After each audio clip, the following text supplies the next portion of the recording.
Welcome back to Whence Came You, a Masonic podcast featuring research papers and discussions related to Freemasonry. Here's your host, Brother Robert Johnson. All right, this is episode 335. Welcome back to the show. I hope you thoroughly enjoyed Brother Aquilina's guest host last week.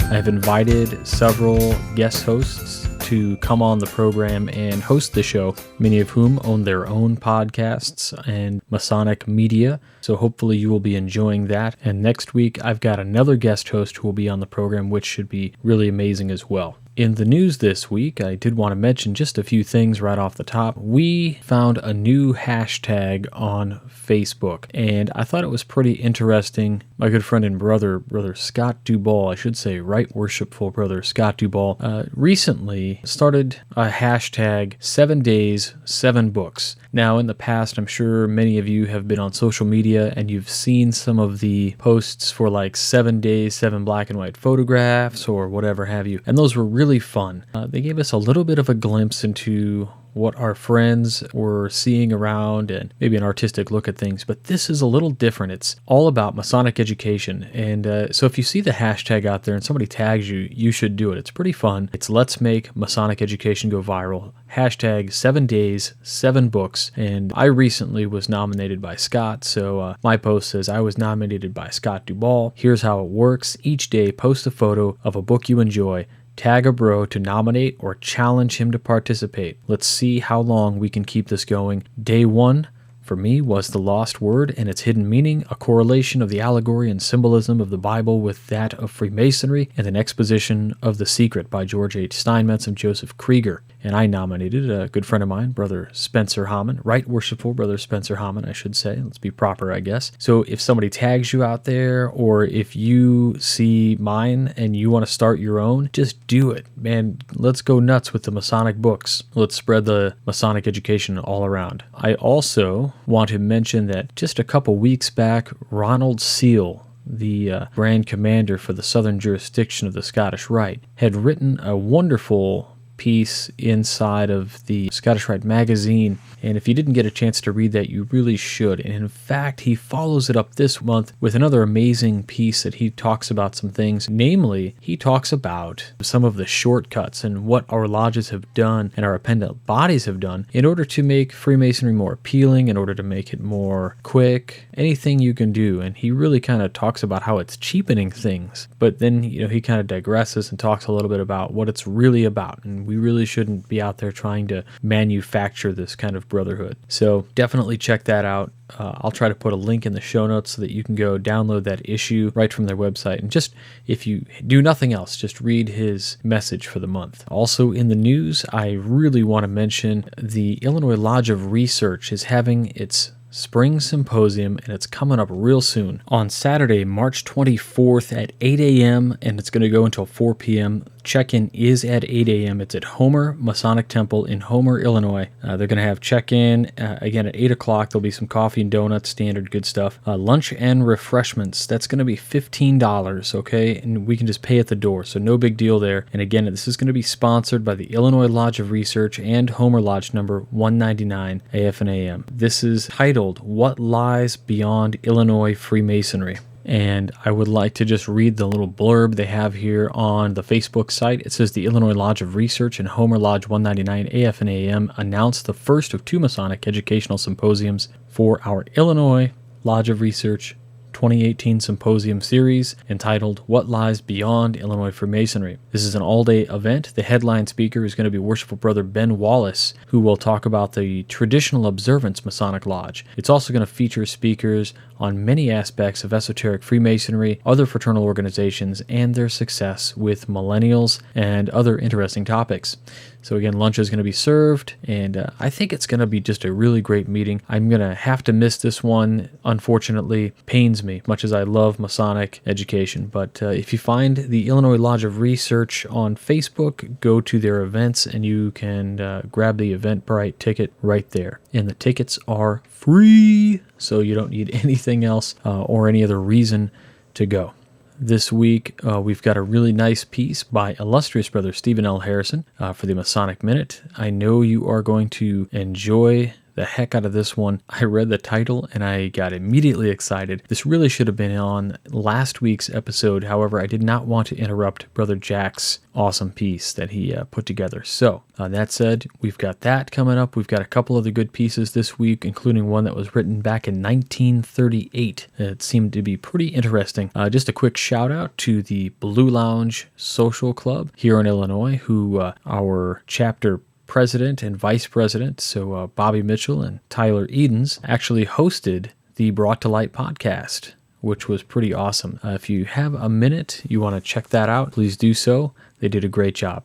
And now we're going to get right into our first piece for this week, and then we'll go right into the Masonic Minute. The first piece for this week is called An Ennobling Science, and it's from the Masonic Craftsman, written back in 1938. Freemasonry has its bitter enemies and its doubting despisers.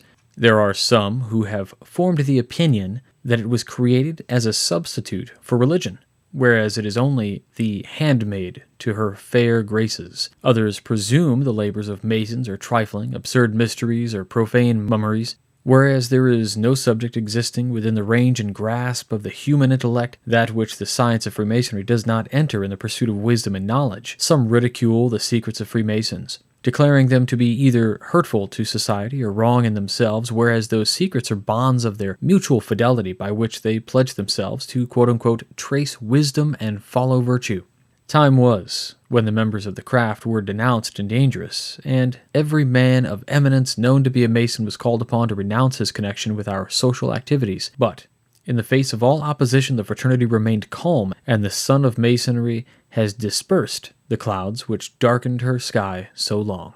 Without terrestrial possessions, without any coercing power titan that of morality and virtue, Freemasonry has survived the wreck of mighty empires and resisted the destroying hand of time. No other institution can be compared with it. Every other society sinks into insignificance when placed by the side of Masonry, Christianity alone excepted. Like Gray's virtuous peasant, Freemasonry keeps the noiseless tenor of its way and rejoices in the unsullied happiness of doing good. When did Freemasonry first begin to exist, and why has the institution been thus preserved? Masons' work began with the creation. To understand the measures of weight and light and sound, to unravel, seize upon, and comprehend those unchanging laws by which the earth, the sun, the moon, the planet are sustained in space, to follow up the changes of seasons, and in every step of the investigation as to the intellect climbed from lofty truths to truths still more lofty, to pause in profound admiration, to feel the Creator close to the creature, and to adore. This was the first aim of Masonry. This, its task. Ever fresh, never ended, a science teeming with new results, and adding incentive after incentive to praise and glorify the grand architect of the universe. Freemasonry has been preserved because it instructs its members to worship the Almighty Maker, to honor and obey the sovereign of the country, to be peaceful in their stations, diligent in their callings, honest in their dealings, respectful toward their superiors, gentle and condescending to their inferiors, merciful toward their enemies, kind and obliging in all the duties of their common life.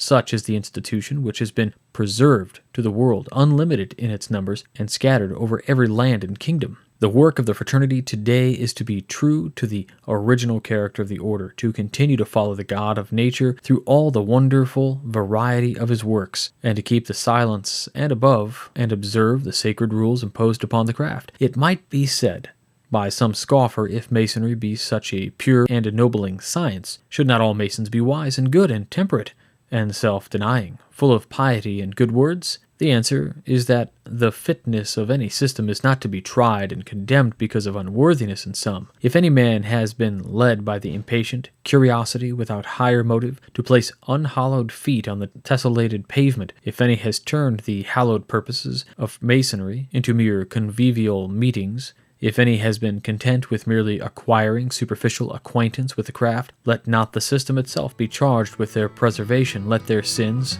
or their folly, an unworthy brother would perhaps have been a worse man if he had not been a Mason. It seems almost any high-profile mystery brings conspiracy theorists out of the woodwork with at least one angle pointing to the Freemasons. From the street patterns of Washington, D.C., to alleged Masonic symbolism on the dollar bill, to the Kennedy assassination, there are those who would put the Freemasons behind it. Not surprisingly, then, is the belief by some that the Jack the Ripper slayings of the late 19th century, also known as the Whitechapel murders, were a devious Masonic plot. There are varying accounts as to how the Masons were involved, as is usually the case when speculators don't let facts get in the way of their theories. They all, however, identify Sir William Gull as the infamous Ripper. Gull appears as Jack the Ripper in books, movies, and countless internet posts, including the 1988 TV adaptation Jack the Ripper: The Final Solution and the 2000 graphic novel From Hell. Subsequently, the Hollywood movie From Hell, starring Johnny Depp, was loosely based on the novel. William Withy Gull was a respected physician credited with many significant contributions to medicine, including advancements in the diagnosis and treatment of Bright's disease, myxedema, and paraplegia. He also named the devastating eating disorder anorexia nervosa. He became personal physician to Queen Victoria and the royal family. The conspiracy theory and premise of the movie, which parallels most of the Ripper Masonic theories, begins with the historical inaccuracy of Prince Edward Albert contracting syphilis. This allegedly tarnishes Gull's reputation as the prince's physician because Gull was unable to treat him. Gull, portrayed as a Freemason in the film, takes it upon himself to eradicate the prostitutes that caused the prince's affliction. He does this by murdering the prostitutes with the implication they are ritual killings associated with the Freemasons. Not to leave any stone unturned, the movie also depicts the prince as taking on the identity of Walter Sickert. Sickert, rather than being an alias for the prince, was in fact a 19th century painter. Some believe he once lived in Jack the Ripper's apartment, a speculation likely due to the fact one of his paintings was titled Jack the Ripper's Bedroom. To be sure, historically, Prince Edward Albert and Sickert were separate individuals. But in the movie, the prince becomes Sickert and marries Anne Crook, taking her away from her life as a prostitute. Together, the prince and Anne have a daughter, Alice. By English law, therefore, Alice becomes an heir to the throne, and the film surmises Queen Victoria ordered that this problem be eliminated. Gull, as the Ripper, takes it upon himself to do so in a far more grisly way than Queen Victoria had intended. In the movie, Gull is portrayed by Ian Holm, who was, at the time of filming, 68 years old and in good health. His character is spry enough to carry out the brutal and physical murders. The 5 murders attributed to the Ripper happened between August and November 1888, when Gull was 72. The previous year, Dr. Gull's health began to decline. He suffered a series of strokes and a heart attack that, by the time of the murders, had rendered him unable to commit the crimes. The London Times reported Gull's first stroke paralyzed him, and he was never able to resume his practice. Dr. Gull died of a final stroke January 29, 1890.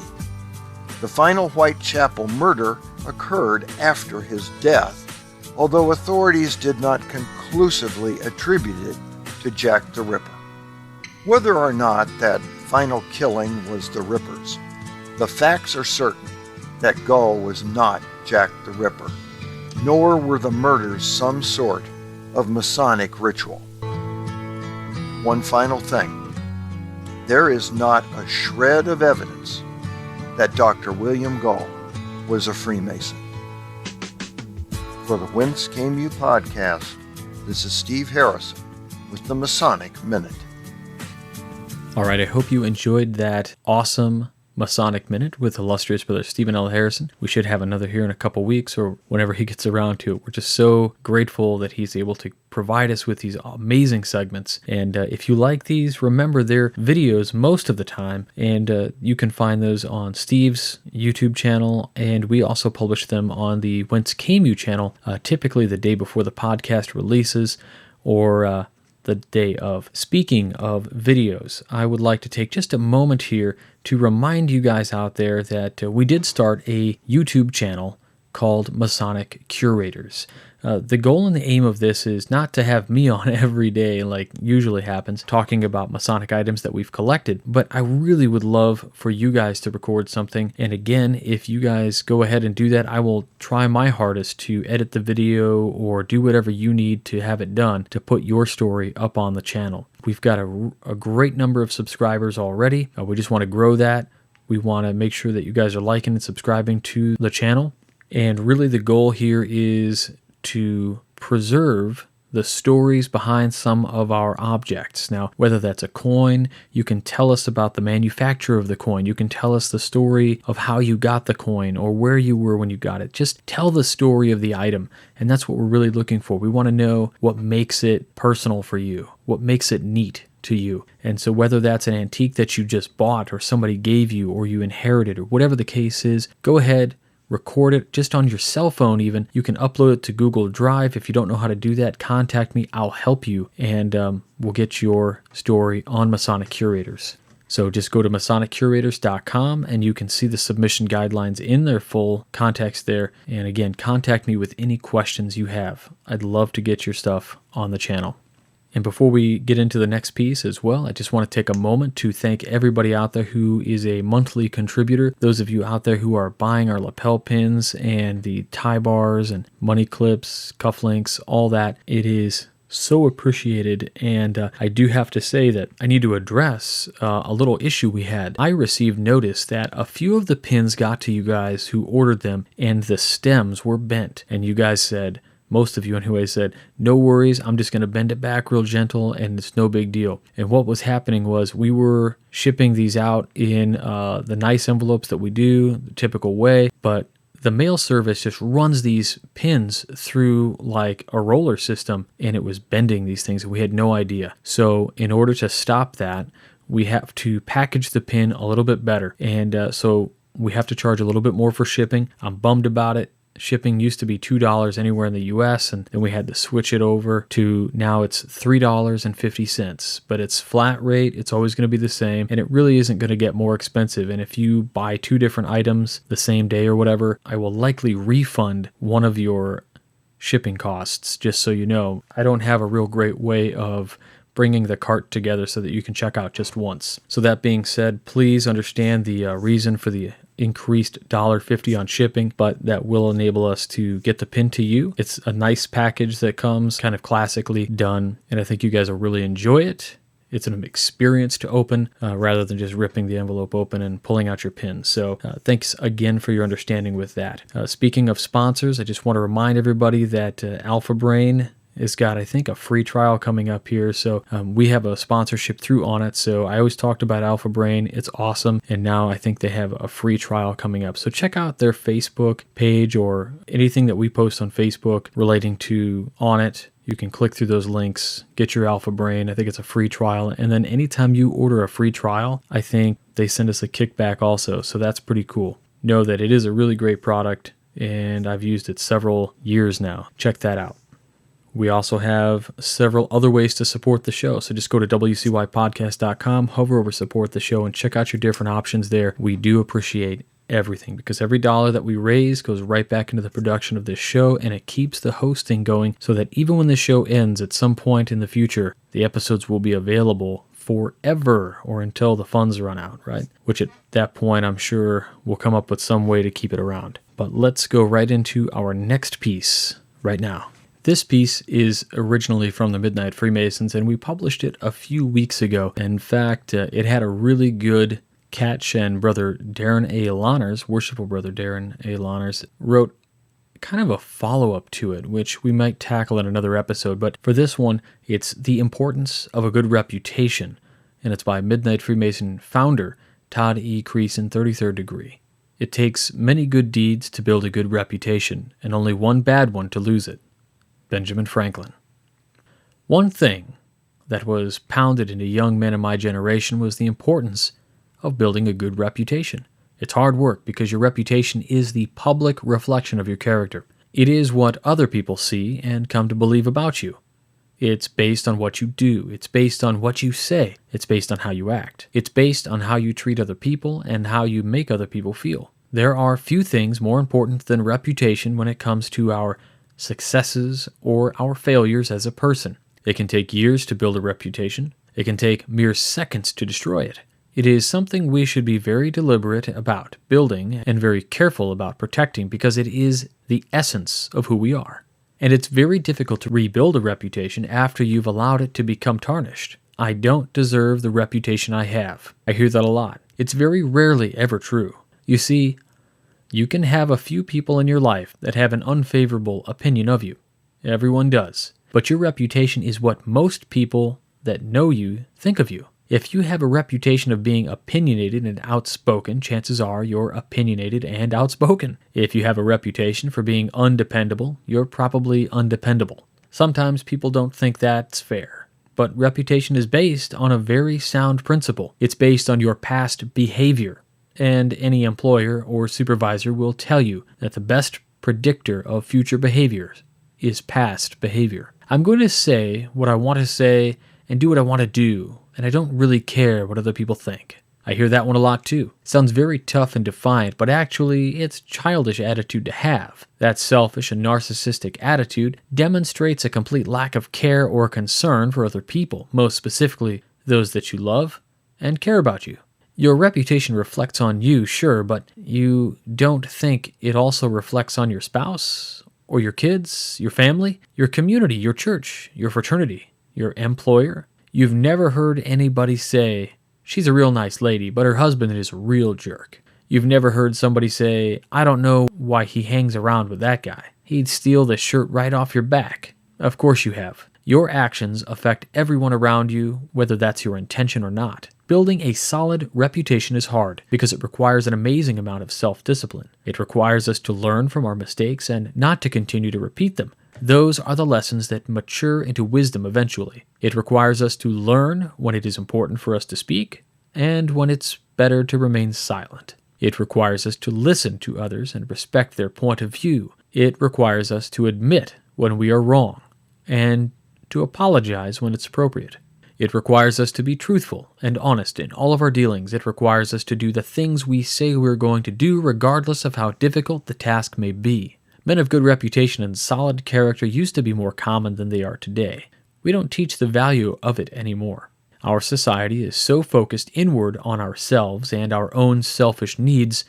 We are a society of grown children fighting and arguing on social media just like children used to fight and argue on the playground. We've never grown up and become men because we haven't had the role models. And just like children, we don't think about what we're saying, and we don't think about what our words and actions are saying about us. We'd all be better off if we worked a lot harder at building ourselves as decent human beings rather than focusing so intently on satisfying our own needs. And those of us who are able should focus on not only modeling those honorable character traits, but teaching others to be men of good character, men of good report, men of unquestioned reputation. Todd E. Creason, originally published on the From Labor to Refreshment blog, January 9th, 2018. All right, I hope you enjoyed that piece as well. Some super important words, and I think contemplating and reading that is actually something that we might all do well. Maybe read it again or listen to it again. It serves to be this almost inner reflection and also serves to help us understand the boundary of our circles. It helps us to understand when we should not say something. Now, I've struggled with that personally on a number of occasions, so that's something I try to think about quite often. I question almost everything I post these days, and as you should. I mean, this is social media, and we publish things and the public can view them, and the last thing we want to do is tarnish reputations or make people dislike us based on something we've posted rather than maybe our deeds or whatever else. Just some things to think about.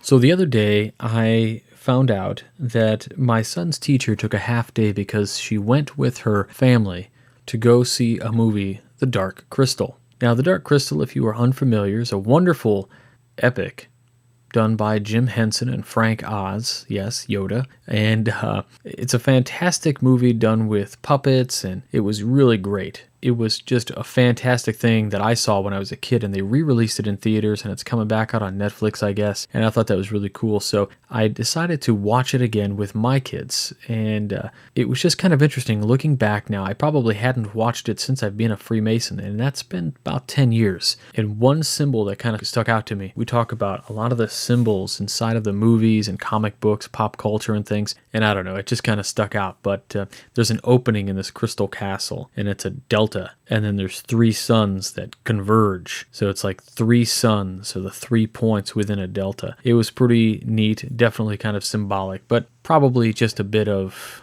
me seeing what I wanted to see. Anyway, the final piece we have for this week is called Continental Freemasonry Before AD 1723 by Oliver D. Street and the American Freemason, published February of 1914. The orthodox view at the present time is that Freemasonry was introduced from England on the continent of Europe about AD 1725. The first impulse, therefore, of the informed reader will perhaps be to exclaim, "What is he talking about? Does he not know that prior to 1723 there was no such thing as Freemasonry on the continent?" I reply at once that I know nothing of the sort, nor does anyone else. A few decades ago, Masonic writers were very knowing as they conceived as to what the facts of Masonic history were. Today, we are equally cocksure that we know that they were not. The silence of the relatively few documents which have escaped destruction down to our time concerning any fact or custom relating to Freemasonry is, with many of our most respected Masonic historians, sufficient ground for the rejection altogether of such a fact or custom. Negative evidence of this kind is held by them to far outweigh all our oral and written traditions. It is, or should be well known, that negative evidence of the character is of little value. Thus, we glibly assert that before AD 1717, lodges had no authority for meeting except the inherent right of Masons to meet anywhere and at any time, and there make Masons and transact Masonic business. That prior to 1717, there was no Grand Master and no Grand Lodge. That prior to 1724, there was no Master Mason degree. That prior to 1740, there was no Royal Arch. And finally, prior to 1725, there was no Freemasonry on the continent of Europe. It is to the last statement that I desire to call attention once more. It is directly contrary to the written traditions of the craft as recorded on the so-called old charges, certainly for nearly 500 years. These, with practically one accord, tell us that Freemasonry existed upon the continent before it did in England. It is not, however, on this body of evidence I wish to dwell, but to introduce a statement found in Anderson's Constitutions, published in 1723, which, if it cannot be explained away somehow, seems to establish the existence of Freemasonry on the continent in 1723 and prior thereto. In the first edition of Anderson's Constitutions is published the charges of a Freemason, extracted from the ancient records of the lodges beyond sea, and of those in England, Scotland, and Ireland, etc., etc. In the quote-unquote approbation of this work signed by the Grand Master, Deputy Grand Master, Grand Wardens, and the Masters and Wardens of 20 particular lodges, it is explicitly stated that the author had quote-unquote examined several copies from Italy. This book was compiled and published by direction and authority of the Grand Lodge itself. The statement above quoted plainly declare that in 1723, and imply that much earlier, there was in existence on the continent an institution which the Grand Lodge of England and its officers then recognized as identical with their own Freemasonry. These passages from Anderson I have never seen subjected to analysis or criticism by any of our Masonic historians, but it would seem to require some temerity for writers of the present day, nearly 200 years after the event, to maintain that these Masons of 1723 did not know what they were talking about. It does not appear likely that these references are to lodges recently credited in Europe either by the British Masonic authorities or by Freemasons of British origin acting on their own responsibility, because 1. We have no evidence of the introduction of British Freemasonry on the continent prior to 1725, and 2. the customs and usages of such lodges would not have been regarded as authoritative in the mother country, and their records could scarcely have been called ancient. A common-sense interpretation of the passages above quoted would seem to require either that we date much farther back than has heretofore been supposed the introduction of British Freemasonry on the continent, or that we admit the existence there of an indigenous Freemasonry of its own. The only escape from this conclusion is to suppose that Anderson has inadvertently said what he did not mean, or else that he has deliberately falsified. I know it is quite the fashion lately to brush aside with a sneer anything from Anderson that happens not to coincide with one's views. Few have had the boldness to charge him with conscious falsehood, but his credulity, real and supposed, has been employed on all sorts of occasions to get rid of any troublesome statements made by him. Nothing in his life or character so far as known warrants the charge of falsehood. As for inadvertence, it must be borne in mind that Anderson's work was twice approved by the Grand Lodge, once by a committee of distinguished brethren after making some minor corrections, and finally by the Grand Master, Deputy Grand Master, Grand Wardens, and the Masters and Wardens of 20 particular lodges. Then there is the explicit statement about quote-unquote several copies from Italy. It is too much to suppose that all of these brethren were ignoramuses or frauds.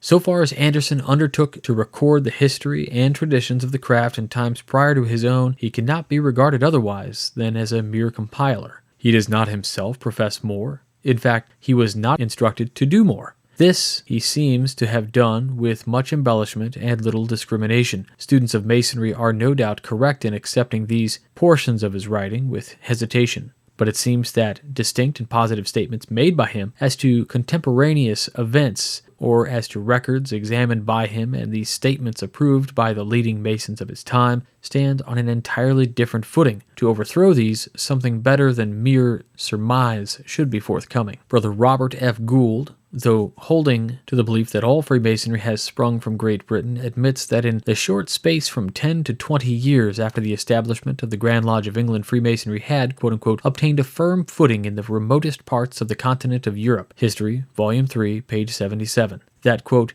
wherever the earliest lodges existed, there we find traces of previous meetings. That in the first stated lodges there were present undoubted Masons initiated elsewhere. History, page 78. In other words, this distinguished Masonic historian of the most exacting school admits in effect that we know not when or where the first Masonic meetings were held upon the continent, nor whence hailed the Masons who held them. That is to say, Freemasonry has existed there from a time when the memory of man runneth not to the contrary, or from time immemorial. This is in precise accord with our traditions. It is true, Brother Gould attempts to account for the undoubted presence and general dissemination of the continent so soon after the revival of Freemasons made we know not where, by what can be regarded as no more than a very doubtful hypothesis.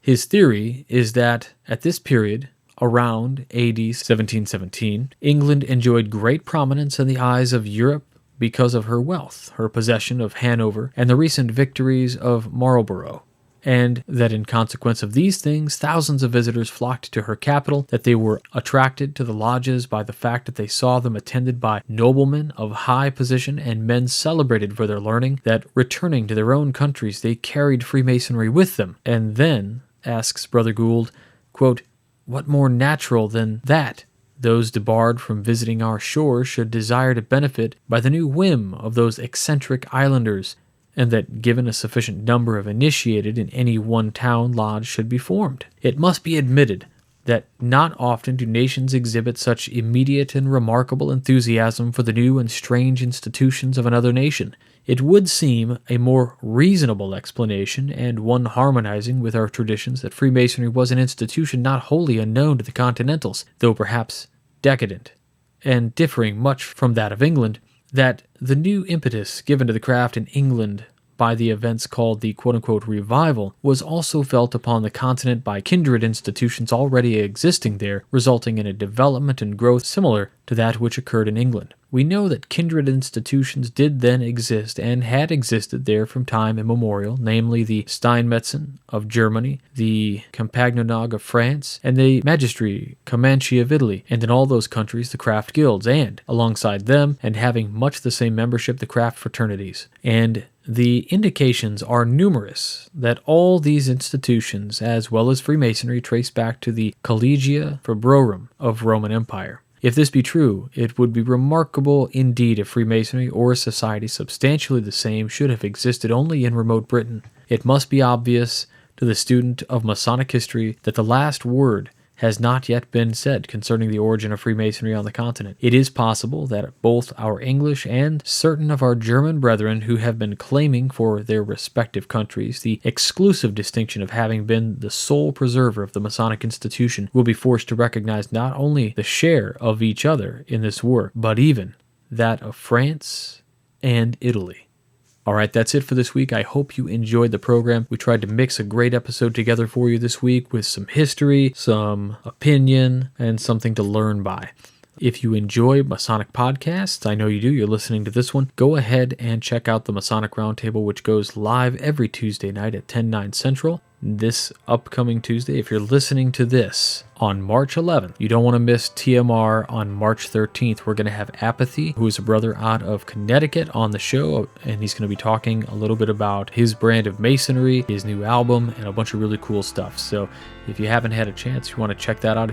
Please don't forget about the Midnight Freemasons, publishing 3 articles a week, Mondays, Wednesdays, and Fridays. And of course, Masonic Curators, Tuesday, Thursday, Friday. And if we get a bunch of people start making these things, we can release every single day. Now, these are short videos, like 5 minutes or less usually, so please check those out. Again, MasonicCurators.com. Check them out on YouTube. And remember, this show, if you're not into the podcast, you like to pull it up on YouTube. If you manage your subscriptions there, every episode of this program goes out to YouTube as well. So you can definitely get the show however you want to absorb it. With all that, thank you so much for listening. I hope you guys have an amazing week, and we'll be back next week with a special guest host. And until then, stay on the level. For Whence Came You, I'm Robert Johnson.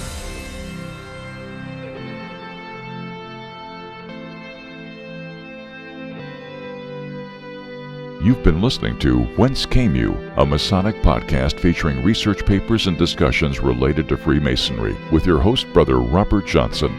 Be sure to join us for our next edition.